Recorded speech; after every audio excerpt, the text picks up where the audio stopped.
Então, pessoal, eu resolvi falar um pouco sobre a minha radicalização política, como é que ela aconteceu, né? Um pouco da minha história de pensar politicamente. E tem bastante coisa da qual eu me envergonho, na verdade. Então, vamos lá.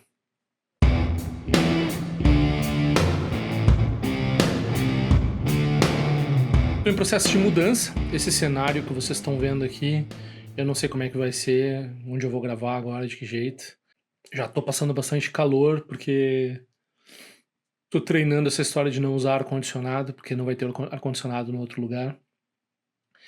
E eu vou tentar gravar o Tendril da semana que vem, ainda hoje, talvez. Então, e tô largando esse conteúdo aqui, esse conteúdo no Diletante, provavelmente é algo que às vezes interessa as pessoas, mas eu não tô trabalhando muito nele, né? Então ele não tá muito pensado. Vou falar algumas coisas da minha cabeça, assim, das últimas coisas que eu tenho pensado sobre Trump, a eleição aqui esse domingo, no segundo turno aqui em Porto Alegre, e inteligência artificial, essas coisas assim, eu vou tocar um pouco nesses assuntos. Primeiro, então, vamos anunciar que eu tenho esse canal de budismo tibetano, que chama Tendril. Você vai ver o código QR aqui para, por favor, se inscreva lá, me ajuda bastante. E aqui se inscreva também aqui no Diletante Extraordinário. E eu tenho esses dois grupos de WhatsApp. Então, tem o grupo do Diletante, você está vendo aqui, e o grupo do canal Tendril lá não é para conversa, é para receber certas notificações a mais. Às vezes o YouTube não é muito bom em fazer essas notificações, e também umas notificações a mais extras ou diferentes dessas que eu tô mandando por esses canais, pelo canal do YouTube mesmo, né? Eu devo confessar, assim, que eu acho que até faz um pouco sentido com a minha educação, né? Porque eu estudei em colégio particular católico, né? Lasalista.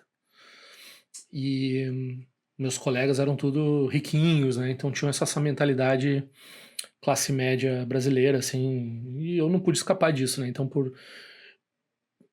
talvez até o final dos anos 2000, eu não me considerava uma pessoa de esquerda, né? Não que eu fosse extremamente, assim, uma pessoa de valores conservadores, ou mesmo uma pessoa que tivesse interessada em ah, menos Estado, mas eu tinha uma veia meio libertária, né? Essa coisa do libertário é engraçado, porque às vezes a esquerda se apropria do libertário, né? Mas o libertário, ele tá um pouco apropriado nessa noção de liberdade individual, tá bastante distorcida pelas corporações, né?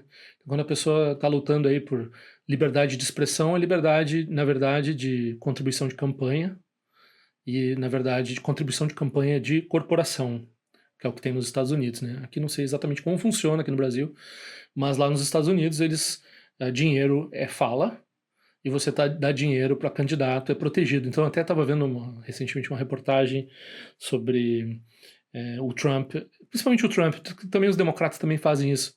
Eles pegam assim a pessoa que está senil e daí manda um monte de mensagem para a pessoa e a pessoa fica contribuindo US$ 10 e quando vê a pessoa perdeu todas as economias. Um senhor lá apareceu US$ 60.000, US$ 100.000 dando para a campanha e ele não lembra o que ele doou, quando ele doou, de que jeito, né?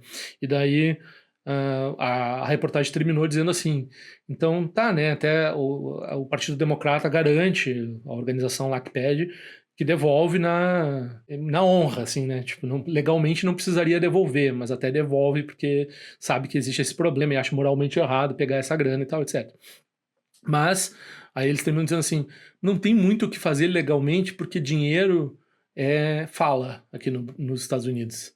E daí então é protegido pela primeira emenda. Então é uma questão de liberdade de expressão. Só que a liberdade de expressão ela obviamente abusada por esses bots, né, por essas engenharias sociais aí dentro da internet, para a pessoa idosa recebendo aquela propaganda, e daí até eles comentam os idosos acham que estão falando diretamente com o Trump, né? Então eles mandam assim, Trump, eu preciso, como é que chama, patriota, você precisa me dar esses R$ 10 e agora, eu tô te pedindo, não sei o quê, esses US$ 10, né, agora, não sei o quê. E daí a pessoa vai lá e doa. Então essa a questão da liberdade de expressão, quando a gente vê hoje em dia, né, então ela está apropriada para esse tipo de golpe, assim, basicamente.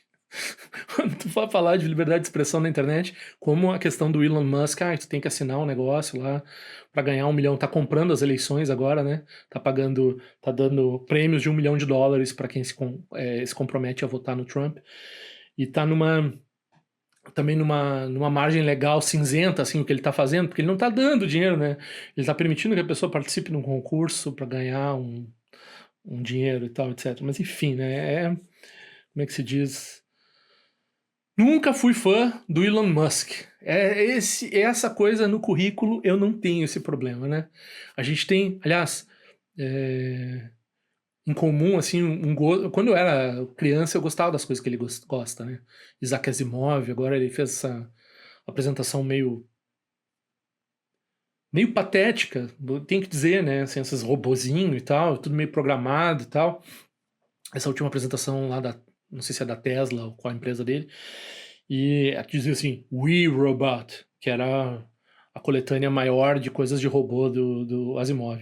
E ele tem uma mentalidade que logo que eu comecei a ler K. Dick, né, Philip K. Dick, eu percebi o problema do Asimov, que é o Asimov pensa a ciência como se pensava a ciência nos anos 50, né? Então tem essa mentalidade ainda muito. Esse Make America Great Again, ele tá também dentro do Elon Musk, ele tá dentro de uma visão, né, de um passado dourado, que é coisa própria do fascismo, do totalitarismo, né, essa coisa do passado dourado. E usar os anos 50 para isso, que é um lugar no tempo que era bom para quem, né? Era bom para quem era branco e estava numa certa classe social nos Estados Unidos e tal. E era muito bom para essas pessoas, certamente que era bom, né, nos anos 50. E uma visão muito otimista da ciência, né? Então, nos anos 50 ainda foi o último, ele já tinha vários problemas que se percebia, né? Desde os luditas, que estão meio que sendo recuperados, mas já se fazia sentido desconfiar da ciência, mas ainda fazia sentido ser otimista, né? Então, esses valores do Isaac Asimov, que é esse autor que eu e o Elon Musk, eu gostava, ainda tenho, né, nostalgia e, assim, gosto porque faz parte da minha história, mas não exatamente pelo conteúdo e acreditar na filosofia por trás dele, assim por diante, mas o Elon Musk acredita na filosofia por trás do Isaac Asimov. Ele é principalmente inspirado por esse tipo de autor da Era Dourada. E o mais engraçado é que quando ele produz, tipo aquela caminhonete dele, assim, aquilo é inspirado na distopia, né? Mas ele vende a distopia. Ele pega o Blade Runner e diz, sim, é isso aqui é avanço, essa cidade horrorosa que as pessoas vivem com esses androides, não sei o quê, isso aí é um grande avanço e tal. Então, isso tudo tem a ver. E daí, a principal coisa que eu queria falar aqui, eu vejo, assim, às vezes as pessoas chegam falando para mim, até no último vídeo sobre política que eu fiz aqui, ou sobre essa ansiedade da era da informação que eu fiz aqui no canal Diletante, eu tava falando dessa bolha da inteligência artificial, e ela, de vez em quando, ela parece que ainda não explodiu. Essa semana, por exemplo, eu abri meu WhatsApp tinha um negócio de inteligência artificial ali que eu não pedi, não quero, né? Estão me empurrando, assim, a meta de não use esse negócio aqui que eu tô fazendo aqui, gasta minha energia aqui, entra nessa história aqui comigo, né? E ao mesmo tempo, o Google também, né? Fui fazer uma busca, quando vem aquela inteligência artificial em primeiro lugar ali, assim, respondendo a minha pergunta. Eu quero procurar por eu mesmo, não quero que tu te meta nessa história. Aí perguntei para a inteligência artificial, cara, como é que eu desligo a inteligência artificial da busca do Google? Muito bom, né? Daí me deu as dicas todas, assim, fui lá, fiz o feedback, um caminho meio estranho, que nem o caminho do Meta também, pro Meta não pegar as tuas informações, você tem que fazer um vai e volta lá dentro, assim, meio esdrúxulo, assim, em vez de dar um botão assim, não quero. Não, né? Daí, enfim, fui lá, funcionou na hora, assim, tirou aquela inteligência artificial do Google ali da minha caixa, no outro dia voltou. Me empurrando esse negócio, né? E aí veio essa notícia que eu acho muito duvidosa, que eles diminuíram em 25 para 25% do gasto de energia da inteligência artificial. Agora eu vou dizer para vocês assim, nós estamos sofrendo aí questões climáticas terríveis, né? A ideia era diminuir o consumo de energia não renovável. E diminuir o consumo de forma geral. Por quê? Porque cada vez que tu tem que, mesmo as formas renováveis, tem que produzir aquelas hélices, tem que produzir aquelas células fotoelétricas para receber. Isso tudo, quando a gente está falando em maior consumo, a gente está num momento que a gente devia estar pensando no degrowth, né? Diminuir o crescimento. Esse é um pensamento assim que. Aí eu vou dizer da minha história também, né? Então, eu me radicalizei com o bolsonarismo e com o trumpismo, né? Então, o que eu quero dizer com isso? Eu já era de esquerda dos anos 2000 para cá, né? Mas eu nunca fui a favor do PT ou do Lula, né? Então, nunca era anti, que nem eu acho que é uma doença que teve aqui no Brasil, o antipetismo, e chegou a um ponto doentio, né? Mas nunca achei particularmente, claro, talvez assim, sei lá, não era tão contra o FHC, mas o FHC fez um monte de porcaria, fez coisas boas, mas fez um monte de coisa ruim. E o Lula fez um monte de coisa boa também, mas também, né, a gente tem várias coisas duvidosas, etc. Então, e particularmente para isso que eu tô falando aqui, o Lula, ele é muito bom nessa questão de tirar as pessoas da pobreza. Fora isso, no que ele é bom? Não é muito bom em mais muita coisa, né? Principalmente ele não é bom na questão ambiental, muito menos a Dilma foi, né? Questão ambiental, eles não estão nem aí, eles estão numa uma coisa de desenvolvimento para botar comida na boca das pessoas, o que é nobre, mas que tem seus limites, porque, enfim, talvez a prioridade fosse olhar para o clima e olhar para essas questões, né? Ou pelo menos ter uma visão. Não tem nem como falar isso no horizonte político, né? Mas uma visão de não buscar o crescimento de 3%, não buscar aumentar o consumo de eletricidade, aumentar o consumo de qualquer coisa, né? Tem que diminuir a economia, não pode aumentar a economia nesse momento. Por uma questão de sobrevivência, né? Então, se tu fala isso, mas as pessoas vão ficar mais pobres, etc. Olha, se focar a produção nas coisas essenciais das pessoas e todo mundo tiver condições básicas, é, o supérfluo tinha que diminuir para todo mundo, particularmente tinha que ficar bem mais caro para as classes altas, né? Então, não é nem um pouco popular falar isso, mas enfim, né? Tinha que ter um imposto para coisas de luxo e assim por diante, né? Imposto para bilionários, tinha que ser mundial também. Tudo isso a gente sabe, não é uma coisa política fácil de se conseguir. E nesse momento, nem mesmo a mentalidade de trabalhar menos, produzir menos, diminuir a economia, diminuir o consumo de energia, assim, gente, ninguém pensa, né? Aí vem esse pessoal e fica feliz com a inteligência artificial. Claro, a inteligência artificial tem alguns usos aí, sei lá, em medicina, farmácia, ciência, mas essa coisa da inteligência artificial que eu e você usamos aí para produzir texto, imagens e tal, isso daí ainda não convenceu. Sinceramente, ainda não convenceu. É muito surpreendente que uma máquina faça o que está fazendo apenas com estatística, né? É uma coisa que à primeira vista, principalmente, se tu olha, nossa, que fantástico isso, né? Aí depois tu usa um pouquinho, assim, tu começa a usar, você tá tudo cheio de limitações, não tem menor. E daí eles já estão um tempo aí prometendo que vai ter uma grande mudança e vendendo, assim, apocalipticamente mesmo. Até mesmo a ideia deles ah, de dizer que isso tem um grande perigo por trás, isso faz parte do pacote de venda deles, né? Então, se tem um grande perigo, é porque pode ter um grande benefício. Então, eles vendem as duas coisas ao mesmo tempo: grande benefício e grande perigo. Talvez não tenha nenhuma das duas coisas. Mas o que tem certo nisso?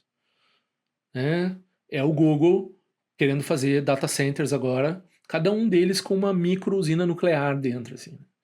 E aqui eu vou dizer, eu vejo no Hacker News, né, que é esse pessoal do Y Combinator, que é esse pessoal empreendedor lá no Vale do Silício e tal, né, que tem essa mentalidade bem, às vezes bem fascista e tal, né. Há muitos anos eles estão vendendo essa ideia de energia nuclear como uma solução limpa para o problema ah, energético, né. Agora, agora eu vou dizer que a energia nuclear ela é mais cara que a energia solar, ela é mais complicada no sentido de engenharia e de segurança. A segurança não só, né, a segurança de acontecer um desastre nuclear, mas a segurança de onde deixar o lixo, quem guarda o lixo não só é tóxico para o ambiente, mas ele pode ser usado para fazer bomba suja e assim por diante. Então tem um custo de segurança e de manutenção altíssimo. Não é só o custo de produzir a coisa. É claro, quando a pessoa vai fazer em escala, a pessoa vai reduzir o custo, né? Então faz um reator menor, faz um monte de reator. Só que daí tu começa a pegar o percentual de desastre. E daí eu diz, não, mas é muito seguro, acontece muito pouco desastre. Mas cada desastre que acontece tem um impacto bastante grande. E daí tu aumenta a probabilidade, tu vai fazendo, barateando isso, produzindo, sei lá, centenas, dezenas, milhares de usinas em cada data center, né? Para alimentar o quê? Para alimentar essa jossa de inteligência artificial. Ou Bitcoin, sei lá, né? As duas coisas que estão. Eles estão num momento que a gente está querendo diminuir o consumo de eletricidade, de energia de forma geral. Os caras estão lá, né? Aumentando o consumo, ainda com nada. É uma aposta, assim. Não tem nada. Tá, tudo bem, a gente vai dizer assim, eu uso medicina, eu uso na medicina para analisar, sei lá, tumores e o MRIs e sei lá, o Big Data que eles usam em medicina para analisar. É claro, não é a máquina que vai dar a palavra final, né? A máquina dá os resultados para o médico, mas realmente a máquina está dizendo que tem esse padrão que eu não tinha visto aqui. Ok, né? Bastante útil, né? Aí agora essa coisa de carro que autodirige, essa coisa de uh, geração, essas máquinas que produzem texto, que produzem imagens, assim. Acho que uma coisa benéfica que pode surgir disso, eu, por exemplo, quando eu estou escrevendo, eu já estou refletindo sobre como uma máquina não vai me imitar. Então eu aumentei, eu percebi no último texto que eu escrevi, que eu aumentei um pouco a guinada a 90 graus, assim. Então, às vezes eu tô falando numa coisa, eu sei assim, isso aqui, uma máquina teria que seguir um fluxo aqui para parecer uma, né? E daí, claro, tu tem que guinar, mas tu tem que guinar produzindo uma coisa coesa ainda, né? E daí fazendo umas referências assim, né? Acho muito difícil. A minha mentalidade de tradutor, a gente tem também, filosofia da mente, tem essa máquina chinesa, né? Que é uma dos experimentos de pensamento sobre o problema de consciência artificial e o problema de produzir tradução mesmo, né? Então, a pessoa que está lendo, não sei, a pessoa que está lendo tradução automática, eu não sei se ela entende o que ela está perdendo ali. Porque a tradução, ela exige que a pessoa entenda o que ela está lendo para produzir no texto da outra pessoa. A pessoa tem que estar em dois mundos, né? E ela tem que ser uma consciência. Se ela não é uma consciência que conhece, porque essas máquinas são papagaios estocásticos, né? Então, elas fazem lá uma distribuição estatística da proximidade das palavras e elas pegam, por exemplo, de outros textos e elas vão lá e elas aproximam, né? Então, nesse sentido, tá bem melhor a tradução mecânica, né? Elas oferecem, às vezes, uma tradução contextual bem melhor do que 10 anos atrás, vamos dizer assim. Então, 10 anos atrás, acho que o Google usava mais ou menos assim. Então, ele sabe que tem 5 sentidos essa palavra que corresponde a essa outra palavra que tem. E daí ele meio que fazia uma estatística básica ali e meio que tentava achar o sentido correto para aquele contexto, assim, né? E ele errava 50% do tempo, assim. Era bem ruim. Agora vamos dizer assim que ele erre 20% do tempo. Mas tem algumas coisas que, né, eu faço esse experimento de pegar e pedir para ele traduzir, né? A inteligência artificial pedir para traduzir, e eu olho o texto assim, mas óbvio, né, cara? A inteligência artificial não entende o que ela está fazendo aqui. Então ela nunca vai ter uma máquina trabalhando desse jeito aqui que ela está trabalhando, que é por aproximação estatística, que vai produzir esse resultado aqui. O pessoal nunca pensou lá na caixa, no experimento da. Vou botar o link. Searle é o nome do pensador lá da caixa chinesa, né? Então, é uma coisa que fala sobre consciência e sobre tradução. Um experimento de filosofia da mente, né? Para mim é evidente o problema, assim. É evidente, assim. Se me disserem assim, se eu tô preocupado com inteligência artificial substituir o trabalho do tradutor. Assim, enquanto não tiver, porque eles não têm, né? Eles não têm nenhuma definição correta de consciência, não tem também nenhuma pretensão real de estar reproduzindo consciência. O que eles conseguem, talvez, é enganar uma pessoa que média num teste de Turing, né? Não sei se por quanto tempo um bot me enganaria no teste de Turing. Então, isso para voltar para o assunto da energia nuclear. Então, os caras basicamente. E daí, outra questão aqui, particularmente que pesa no Brasil, é que hoje em dia tem uma preocupação muito grande com a soberania dos dados, né? Então, agora tem essa briga aí do Alexandre de Moraes com o Elon Musk, que era uma questão de ter. Eu tive que explicar para minha mãe, né? Que não é uma pessoa que é muito versada nem em tecnologia, nem na questão política que envolve isso, né? Então, se vocês não entendem muito essa questão, eu vou tentar, em alguns. O cerne desse problema aí. Então, esse problema é assim: ó, nós temos liberdade de expressão no Brasil, liberdade de expressão nos Estados Unidos. As duas liberdades de expressão, tanto aqui quanto nos Estados Unidos, têm limitações. Por exemplo, sei lá, você está cometendo um crime se expressando num negócio desses, né? E daí você precisa acesso aos dados do criminoso para tolher esse crime, né? Por que é uma questão de soberania? Porque tem uma legislação, não é a mesma legislação. A gente vai dizer que dois países têm o direito de ter a sua própria legislação do que tolhe. O Estado pode dizer assim, os Estados Unidos, liberdade de expressão em primeiro lugar. Ok, mas eles também têm limitações da liberdade de expressão. Evidentemente, você não pode gritar fogo num estado, numa plateia de teatro enorme, assim, produzir um pandemônio. Isso não está é um exemplo clássico do que é tolhido por liberdade de expressão. Mas tem vários problemas, várias questões de crime que você está fazendo. Ameaçar uma pessoa, postar fotos criminosas como fotos de crime, que tem um crime acontecendo, e assim por diante, né? Então você está matando uma pessoa, posta imagens, a imagem é um crime também. Não só uma evidência do crime, mas a própria imagem você postar é um problema. E outros crimes que você, em termos de imagens sexuais e assim por diante, né? Então, isso nos Estados Unidos é claro que isso tem essa limitação. Aí, eu tô explicando isso para minha mãe, né? Então aí, ó, veja só, ele tá dizendo que é por questão de liberdade de expressão, mas ele tem que responder às autoridades lá nos Estados Unidos. Aliás, ele tem vários contratos com o governo americano em vários bilhões de dólares. Ele tá totalmente responsivo e por dentro e a favor e trabalhando junto. E se tem um crime, ele vai lá e entrega os dados. Aí aqui no Brasil, não. Ele não tem um escritório aqui. Então a legislação brasileira não é atendida, né? Então a empresa dele está operando no Brasil, mas não, a legislação brasileira não é atendida porque não tem quem pedir esses dados, etc. Aí diz, mas é uma questão de liberdade de expressão. Não, lá nos Estados Unidos também tem uma limitação, né? Também não dá para cometer crime por fala. Aqui no Brasil também tem vários crimes por fala que não pode cometer e tu tem que pedir para alguém esses dados, né? E daí a grande preocupação, voltando para o assunto desses data centers, a grande preocupação é que quando os dados do Brasil estão em outro lugar, não tem soberania sobre os dados, né? Então, se eles quiserem esconder alguma coisa, eles escondem. Se eles quiserem, eles fazem o que eles querem, porque o dado está em outro país. Se eles não quiserem botar um escritório aqui, se não tiver. Foi a maior dificuldade para multar essa pessoa, né? E assim por diante. E por que não vai ter data center no Brasil? Porque aqui é quente, mesmo no Rio Grande do Sul, aqui tem temperaturas altíssimas no verão, é muito mais caro de resfriar um data center aqui. Nunca vai ter data center no Brasil, né? Não é um bom negócio. Data center é bom de fazer lá no Círculo Ártico, e daí você vai ser geralmente no.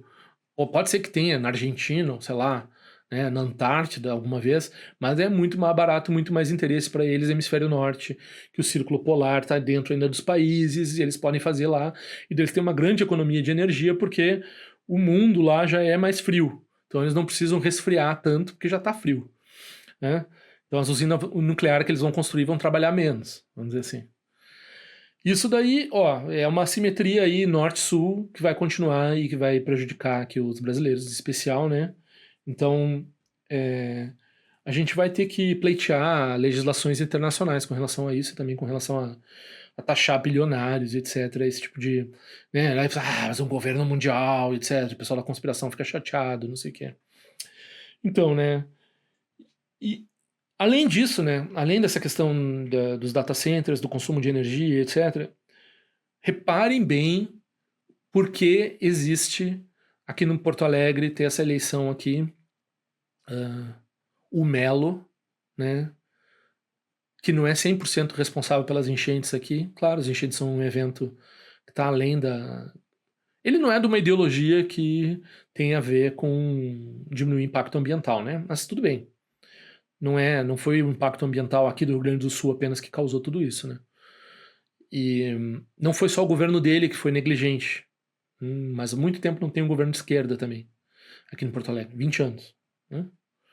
Então, arrumar umas portas para a água não entrar aqui no centro da cidade, né? Porta de ferro que tinha, tem uns pedaços e tal, não é muito caro. Talvez um projeto para botar as bombas acima, assim. Teve um aviso em setembro, teve uma enchente em setembro antes da grande enchente aqui. Daí, agora tu tá vendo aqui o caso da Maria do Rosário, provavelmente não vai ganhar nessa eleição, vai ser reeleito esse cara que foi coadjuvante de um evento traumático aqui em Porto Alegre. Né? Se ele não foi 100% responsável, ele não foi, ele foi 50%, 40% responsável, porque ele não tomou as decisões lá quando teve enchente de setembro, quando a gente já está tendo esses avisos, e quando isso tem que estar consertado, seja lá por quem está no poder no momento, né? Então, o muro que eles queriam tirar, esse pessoal dele mesmo aí, né, que está ligado a empreitadas, que está ligado a empreiteiras, né, que está ligado a um dinheiro, assim. E daí, por um lado, tá, você pensa, ok, né, então esse cara tem uma máquina de propaganda e que vem desse dinheiro todo e tal, etc. Então tem essa distorção aí, né, desse, ok. Mas eu, pessoalmente, eu vejo essa questão das redes sociais, principalmente também vendo lá nos Estados Unidos essa questão do Trump. Quando a gente vai analisar lá a questão da Cambridge Analytica e o Facebook lá, quando ele estava na sua derrocada em 2016, né? Eu saí em 2017 do Facebook por causa disso. Eles elegeram o Donald Trump. Eles elegeram o Bolsonaro. Eles estavam testando há muito tempo manipulação em massa psicológica, era o que eles estavam fazendo. Estavam vendendo os dados para quem quisesse comprar os dados das pessoas e, né, o pessoal comprava os dados e fazia a propaganda de acordo e manipulava a mente das pessoas. E todo mundo conhece a tiozinho de Facebook que foi radicalizado pelo Facebook, né? Então, como vai ser com a inteligência artificial, que é um processo mais automatizado de fazer esse tipo de dominação, né? E como eu falei no último vídeo, a inteligência artificial ela tende naturalmente ao conservadorismo, ela tende naturalmente ao fascismo. Essas pessoas que não só, né, pelo próprio mecanismo estatístico que elas usam, mas as pessoas que desenham elas, e o Vale do Silício se radicalizou nessa direção. A gente tem mais exemplos do que o Elon Musk, piores exemplos que o Elon Musk. Tem gente falando, tem gente, por exemplo, a gente percebe que tem um feudalismo tecnológico acontecendo, e daí tu pensa assim, que curioso que o fenômeno retornou, né? É um padrão que aí tu encontra lá o pensador que o Peter Thiel adora e que, sei lá, várias pessoas adoram e que tá por trás do projeto 2025, que é o Trump tá tentando negar, mas provavelmente é o que ele vai implementar. E esse cara está dizendo, não, feudalismo é feudalismo mesmo, é o que nós queremos, é tipo uma monarquia, um estilo monárquico na internet, assim. Né? Imagina daí se ganha lá o Trump, ele coloca realmente o Elon Musk, o Trump já está relativamente demente mesmo, né? Então o Elon Musk vai ser quem vai pensar essas coisas. E qual é o problema do Elon Musk? O Elon Musk é um fascista, né? Assim como Trump. Fascista tecnológico, um pouquinho mais jovem, mas com uma mente brilhante pro lado ruim das coisas, né? É uma história que a gente tá vendo se configurar, assim, se por acaso ganhar essa situação aí. Então, também um aviso aqui para quem às vezes vem otimistamente falar de inteligência artificial comigo, que acontece seguido, eu tenho um grande dó, assim, pelo pessoal que tá de fanboy ainda nessa. Por um lado, eu acho principalmente essa textual, essa aí que eles estão nos empurrando, a Apple está empurrando, a Amazon está empurrando, o Google está empurrando, a Meta está empurrando. Essas daí não acho que vai dar certo, vai ter um grande impacto. O grande uso, as pessoas vão achar tão bom assim no longo prazo. Pode ser que fique por inércia, porque as pessoas também elas não. Agora tem um custo muito elevado para essas empresas, né? Eu acho que uma hora vai explodir essa. Já explodiu, mas ainda tem essa tentativa agora de empurrar esse goela abaixo, né? Eu não quero, apareceu aqui, eu não pedi, não, Não quero, vários lugares está aparecendo aqui, não tem menor no meu Windows eu consegui desligar. Logo que apareceu, assim, desliguei, tá, não aparece mais, tá ótimo, né? Não sei se isso toca a vocês, mas basicamente esse esquema da Cambridge Analytica, e o mais engraçado é que naquela época, 2016, eu era uma pessoa bastante de esquerda, mas eu ainda tava um pouco assim, nossa, eu tenho uma vergonha que eu tava ouvindo o Russell Brand, né? Então eu achava que o Russell Brand era uma pessoa que falava coisa sensata, porque eu gostava dele, achava interessante o que ele falava, né? Aí, e naquela época ele estava falando assim sobre não votar. E eu realmente desconfiava do processo político, eu achava o processo político horrível. Mas daí tu vê o que aconteceu, né? O processo político é horrível, né? A gente vota no menos pior sempre. A gente tem que ser cínico nisso, né? Mas olha quem foi eleito, né? Aqui, quantas pessoas? 700 mil pessoas morreram. Quantas foram responsabilidade? Metade, um pouco menos da metade, um pouco mais da metade, né? Responsabilidade das decisões federais, vamos dizer assim, não vou dizer o nome, né? Nessa pandemia que aconteceu durante esses piores governos que teve os Estados Unidos e não, e ainda vem essa semana o Trump lá o Wisecrack botou um carinha falando que era a resolução final do idealismo alemão era a construção do Trump como o cara fazendo batatinha frita, fritando batatinha frita lá no McDonald's, né? E daí vem uma brasileira passando de carro ali e ela fala: por favor, Trump, que legal. Por favor, não deixe os Estados Unidos ficar que nem o Brasil. Aqui eu não sei quem é que imitou quem pior, porque eu acho que dentro foi depois do Trump que foi eleito aqui aquela praga, né? Então aqui o Brasil ficou que nem os Estados Unidos. Não, os Estados Unidos ficou que nem o Brasil antes, daí depois o Brasil ficou mais que nem os Estados Unidos, o que é pior, né? Então uma desgraça sem fim, assim. Eu não sei se essa piada procede, né, do idealismo alemão, mas é uma piada engraçada. E daí a mulher falou isso, uma imigrante, né, que o Trump é contra imigrante. Aí, tipo, uma brasileira, diz eu sou brasileira. Trump, por favor. É que nem também, né, pô, o negócio do Trump, da família dele e dele mesmo com racismo, é documentado, vasto, conhecido. Tem exemplos de todas as décadas, assim, da ação dele, da família dele. Todas as décadas da vida dele teve um problema de. Um grande processo que teve em Nova York foi com relação aos empreendimentos deles não aceitarem. Né, lá, em 74 eles foram processados por não aceitarem inquilinos negros, né, famílias negras como inquilinos. Foi documentado como eles faziam e informavam o aluguel, o dobro do aluguel e faziam várias técnicas para evitar que, né, foram até daí o processo eh, demorou um tempo e ele conseguiu eh, ter umas sanções sem assumir a culpa, né, sobre o racismo que aconteceu lá. Mas tem vários exemplos, né, ao longo da carreira do. E daí tu vê, vez que outra, um negro defendendo o Trump, né? Então um brasileiro defendendo o Trump. É a maior. E toda essa cultura do Trump também, isso tudo, as pessoas são aqui, tem. Nos Estados Unidos é horrível. Eles ainda têm os confederados lá operando a mentalidade confederada, né? O que é a mentalidade confederada?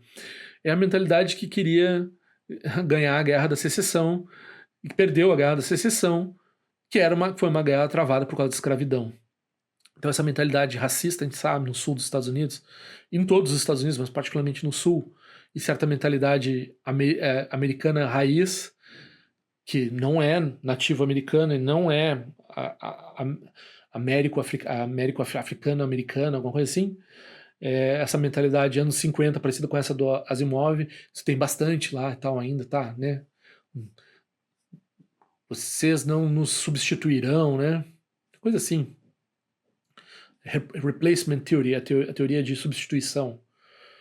Que agora vai ter mais latinos e imigrantes votando, ou pessoas né, mais minorias em conjunto votando do que o que está se tornando. Ainda é uma maioria branca, mas está se tornando uma minoria branca. E uma preocupação com isso. E se fala até em pureza, não, totalmente nazista, se fala em pureza de sangue e tal, e etc, né, nos Estados Unidos. E aqui no Brasil, parecido, né, a gente tem uma configuração diferente de racismo aqui, mas a gente tem uma classe média que opera sobre talvez pior, talvez é uma coisa ainda mais monárquica, né? Cada um se acha seu reizinho, ainda tem seu escravinho operando e tal. E uma mentalidade de a pessoa não é educada, mas ela acha os outros menos educados e é uma pobreza assim que a gente tem aqui principalmente nesse extrato que compra jornal, assim, ainda comprava, né? Não sei como é que tá agora, né? Comprar jornal via TV, meio que se achava informado, assim, né? O pessoal consome Veja, vamos dizer assim. Tem esse extrato foi radicalizado e potencializado pelo Big Data, né? Que agora está ganhando uma certa autorreflexão estatística na forma da inteligência artificial. Então, vai ser uma nova camada de fascismo e de utilização das emoções humanas, né? Porque eles sabem que quanto mais eles engendrarem polarização e medo e etc., mais tem engajamento, e quanto mais engajamento, melhor para eles, mais publicidade eles vendem. Então é uma tendência do capitalismo, da inteligência artificial, da mentalidade das pessoas que estão envolvidas nisso, que daí manipula uma multidão de idiotas úteis, né? Que já tinha uma tendência um pouco, e daí produz essa 50%, tá? Páreo a páreo lá, uma pessoa horrível como a Kamala Harris, mas horrível razoável, né? E uma pessoa horrível, horrível, horrível, horrível, horrível, décima potência e nada razoável no outro lugar, e estão empatados, assim, né? Estão empatados, né? Tem gente boa dos dois lados, aparentemente. Tem que levar a sério o que todos os lados falam, assim, não pode dizer que é fascista, tem que conversar, tá no diálogo, tem que negociar junto e tal. E aqui no Brasil, mesma coisa, né? Bem parecido. Falei demais, mas produzindo esse conteúdo aí meio aleatório aí pra não sumir do feed. Então, vamos subjugar a política e a cultura à prática do Dharma. Era isso aí.